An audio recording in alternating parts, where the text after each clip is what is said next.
Okay, we're going to make a table runner, and we're going to pretend like this fabric is 10 feet long and 19 inches wide. So this rectangle will already be cut up. I'm going to cut them. So they're going to be nice, but we still want to finish the edges and the corners to make it look pretty. So what you'll need is you'll need a seam gauge set, and you'll want to set it at the 1 inch mark, this slider, and a disappearing marking pen. The disappearing ones are the best because then you don't have to worry about putting water on them. And you'll need your pins, you'll need your thread of course, and you'll need a nice hot iron with steam in it, so with water in it. And you'll want to set it on the highest setting or the setting for cotton poly because we're really going to steam these and make them look nice when we're all done and while we're doing it. So we're going to turn our fabric over, and we're basically going to just do the corners now for mitering. So remember, this is 10 feet long, so we're only going to work on one short side at a time. We'll do this corner, then we'll do these two corners. So the first thing you want to do is you want to take your seam gauge and you'll want to fold it up so that it's about 1 inch, and I'm pretty good at knowing what 1 inch is these days. And when you take your pin, you'll want to put it in very close to the end because we're going to be folding up this side too. So we want to make sure nothing is puckering. And then you kind of want to go down maybe 4 inches, maybe the width of your hand, and measure again and put another pin just so that it's flat at least at this end. So that's good. We'll put another pin there. I'm having to lift it up because I'm on the ironing board. So that corner is done. So then we'll move to this other short corner. And you'll see I didn't even bother cutting off the selvage ends because we're folding it in 1 inch. So you don't even have to worry about this selvaged end. It's kind of nice to have. Too bad they aren't all like that, but I mean the selvage end is usually only about 1/2 inch in width, if that, on most fabrics. So we'll be well beyond that for our 1 inch. So then we'll measure this one at 1 inch. Again, we'll stick our pin at the end.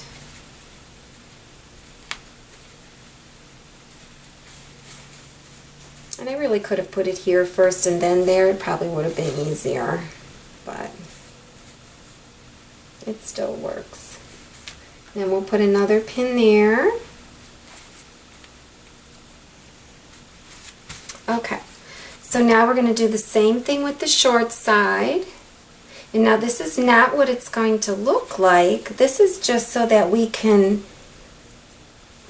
fold these so we can press it and get little crease lines for us to follow when we do our miter. So we measured that at 1 inch.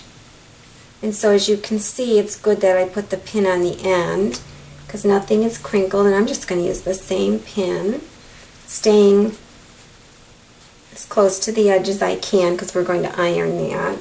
And then do the same thing on this side.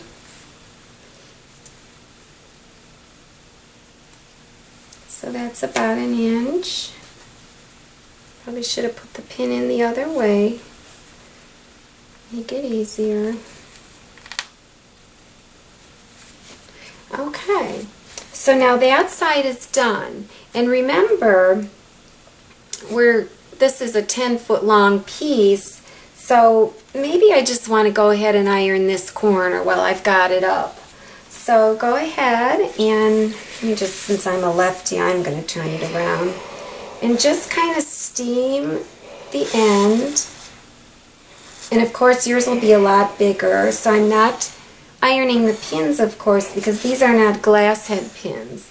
These are plastic head pins and they will melt. So I'm just doing the edge, and now I'm going to take out the pins so that I can iron the entire section. So you'll iron this section and then the other section 17 inches away. And again, you know, trying not to get too close to your pins, especially if they're plastic head like mine. I have glass head pins, but so I'm not ironing down any farther than where the pins were because I didn't measure down here. So then once I'm done with this side, I'll do the same thing to the other side. And I'm not worried at all about the middle right now. I'm just doing the ends. So when I leave this side, I'm just going to go ahead and I'm going to put a pin in where I ironed, just to make sure everything stays nice, and then I'll move to the other side. At this point now, we have everything ironed, and what you'll want to notice now is that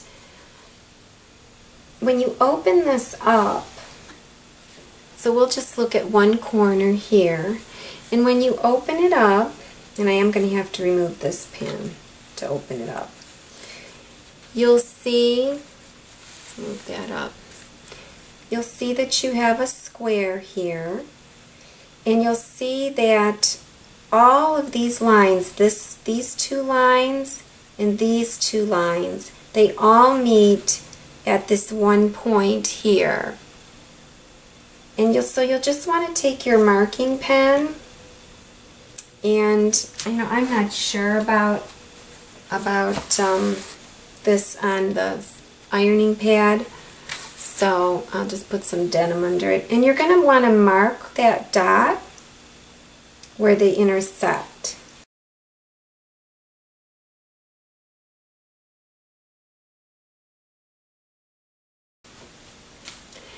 The short edge and the long edge, there's your dot, and we're going to, still have to zoom out a little.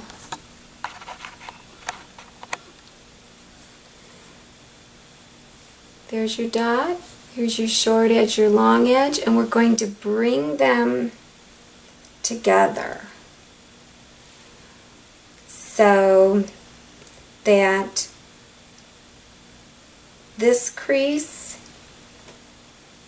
this little crease here, and the other little crease, and the little point is pointy, but more importantly, those two creases will just lock into each other. And your two edges are going to be perfectly matched up, and you can stick a pin in there. And what you can see is, you can see the little dot still. So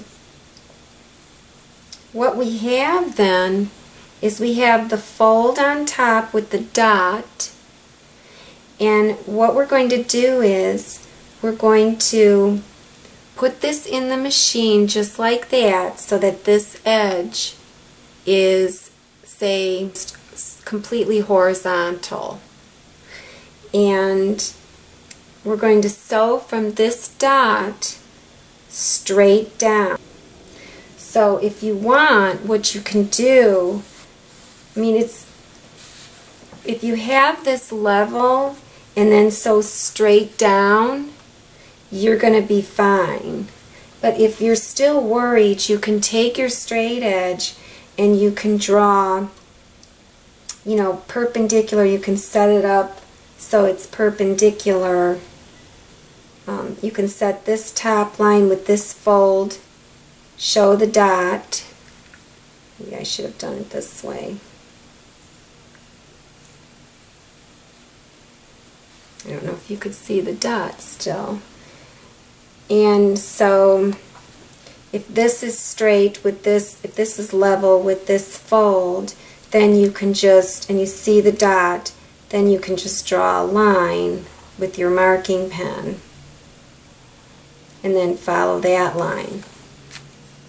And so then you're going to sew down that line. And so you'll do this for every corner. So that corner is basically done, and you might want to put a pin on the end here while you're fiddling around with the other ones. Or you could do all of this at the machine, in which case you probably don't need any pins at all.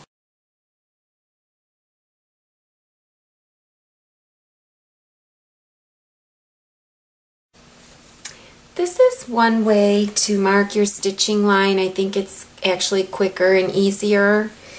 And if you have a clear ruler, like a quilting ruler, they usually have a 45.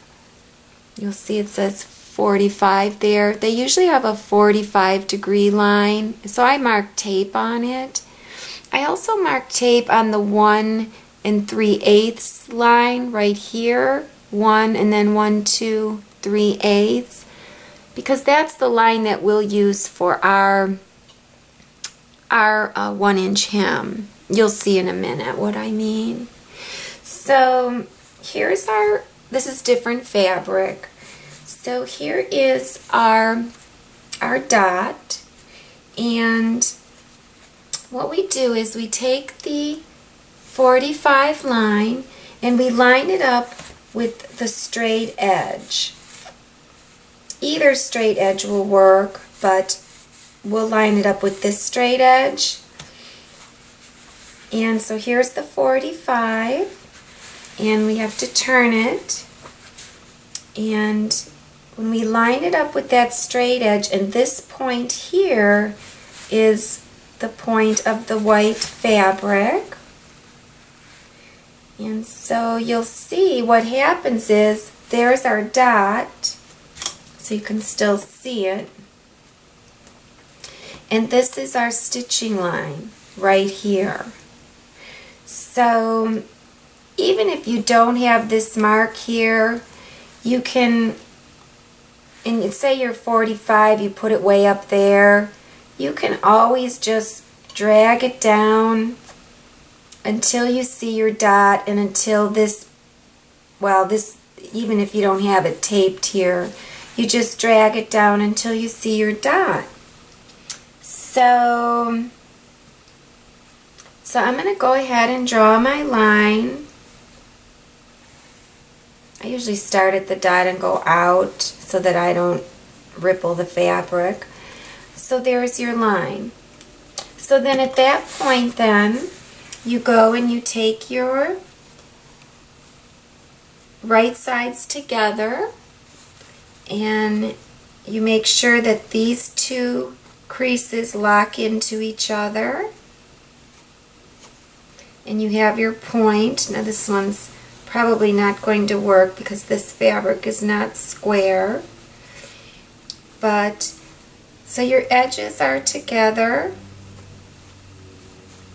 your little creases are locked in, and you can pin down here and then pin on the other side. Now this pin on the other side is the one you'll have to remove at the machine. And so then you'll put it in the machine this way so that this fold is horizontal. It's on the horizontal plane. And then you'll stitch. And then so that's one method for marking your stitching line. So now we're going to go to the machine, and we're going to start. On my machine I'm going to use stitch number 3, and I'm actually going to start it right on the dot, and then my machine will go 3 or 4 stitches forward, 3 back, and then it'll go forward, and then when I get to the very end I'll stop, I'll hit the reverse button, and it'll go back 3 stitches and forward 3 stitches and stop. So I'll do that for every corner. I like using stitch number 3 for that. Okay, so we're going to go to the machine. So here we are at the machine, and here's my first corner, and you can see I have this fold lined up in a horizontal plane like I was talking. So whatever you want to use on your machine, any horizontal line, just line it up like that. And I'm going to press stitch number 3. And I have mine set for 2.5 millimeters as a default, so I would suggest setting it for that instead of the 2.0 that it comes with. And I'm going to just make sure that this dot is right underneath the needle. So here's my red arrow. So I'll line it up with the red arrow and line it up just at the start of the red dot. Now my pin here has to come out because it's in the way. So I'm making sure it's still horizontal and lined up with the red arrow, and it's right underneath my needle. And you'll see, because this fold will be right at the end of this part of the foot. The fold will come right up to the end. The arrow will be on the line. Mine's a little off the line. And I'll start with my needle down. So you probably can't see that, but we have a needle down position. And that's it. We're just going to go and stitch, and I'm going to set it for slow right now, and I'm just going to guide it through. So it's going to go 3 or 4 forward, 3 back, and then it'll continue.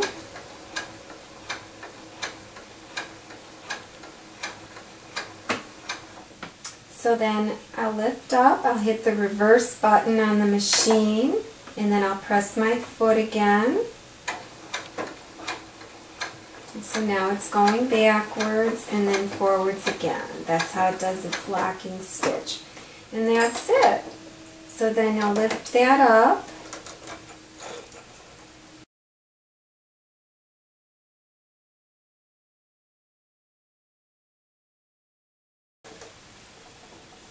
So I'm going to remove this pin. I've got this horizontal, putting this in, lining it up, the back of my foot and the red dot, put my needle down, and proceed. So it goes 4, and then 4, and then it goes forward. I kind of wish it only went 3, but it goes 4. So I lift up, hit my back button,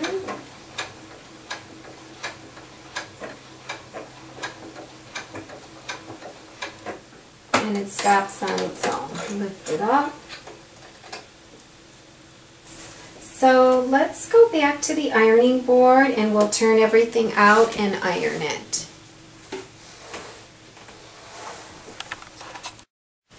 Okay. So my stiletto, it looks like an awl, but it's really a stiletto. It's just for guiding and helping you at the machine. It has a plastic sleeve, and you can actually use that to push your points out too, or even the pen where you take the ink part out. You can use that, or like I was using my blunt scissors, or I could even use this without the plastic. But at any rate, so we're going to take each corner, you stick your thumb inside and your finger hold down the flap, and then just turn it, and then you can poke it out a little bit to make it pointy and pretty if you want. I always let the flaps kind of go where they want, or I stick my finger back in and put them where I want. Because this flap I had turned it the one way, and you can finger press it, and then we'll just regular press it. So the same thing here, stick your finger inside. You could put your thumb there and push it in with your thumb or your finger or what have you. And push it through. Give it a little finger press. I could even have made that one better. So I still haven't ironed them again or anything, so it's just kind of laying out. Now, like I was saying, if yours is 10 feet long, you're probably going to have to take your gauge and measure your 1 inches all the way along. So we'll pretend that this is 10 feet long, and we'll set it at 1 inch again, and you'll just have to come down and measure your 1 inch. It's easier to stick the blue part on the inside because then you can push it if it's not right, and you'll just have to pin it. Like, you know, not much, like maybe every foot even. You won't have to do it that much. And you'll want to just measure your 1 inch. And even if it's off just a hair, because it's going to be pretty and ironed and pressed, it's not going to even, nobody's ever even going to notice it. So you'll have these pins then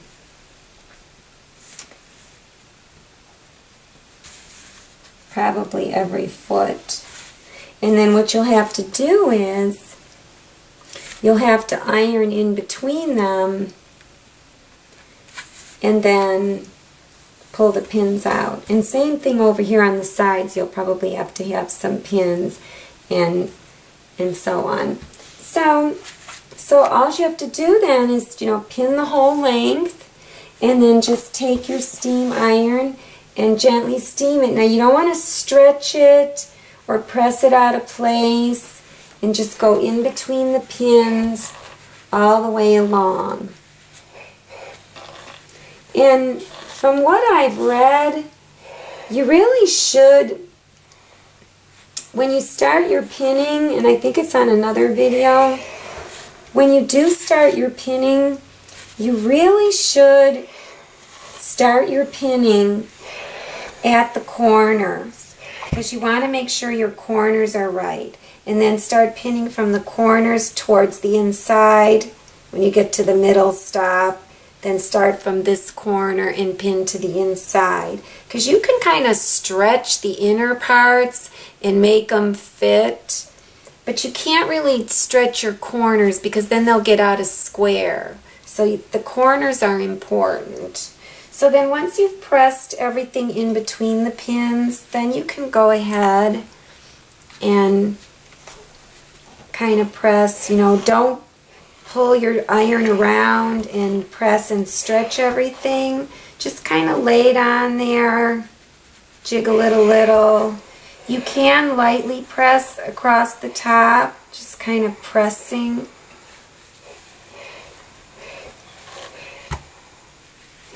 And then once you've got everything pressed on the outside, you can turn it around and press it on the inside.